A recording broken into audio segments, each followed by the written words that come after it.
আমরা আসলে দৈনন্দিন জীবনে প্রতিদিনই বাজার ঘাটে ফল কিনি বা সবজি কিনি বা আমরা যদি মাছ মাংসর কথাই বলি, এটা আসলে কতটা নিরাপদ? আমরা কিন্তু অর্গানিক জেনেই কিনছি বা আমরা অর্গানিক খুঁজছি যে কোনটা অর্গানিক কিভাবে পাওয়া যায়, বা বিভিন্ন সুপার শপেও আমরা দেখে থাকি।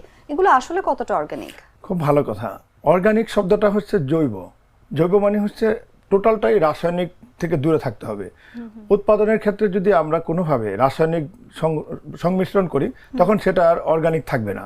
সেটা তখন হয়ে যাবে রাসায়নিক বিক্রিয়ায় ঘটানো উৎপাদিত কোনো ফসল বা ফল। এখন বাজারে যে সমস্ত ফল বা ফসলগুলো আমরা পাই, সেগুলো কতটুকু অর্গানিক সেটা নির্ভর করে সেটা কি আসলে কি উৎপাদনের ক্ষেত্রে তারা জৈব সার ব্যবহার করছেন নাকি না রাসায়নিক সার ব্যবহার করছেন। এটা ধরা এবং বোঝার উপায় এই মুহূর্তে আমাদের বাংলাদেশে খুব কষ্টকর, কারণ মিলে যায়।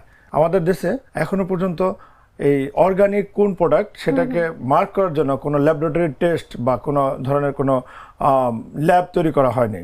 এই কারণে আমরা ফল বা ফসল কোনটা যে অর্গানিক আর কোনটা যে রাসায়নিক দিয়ে তৈরি করা উৎপাদন করা সেটা আমরা ধরতে পারছি না।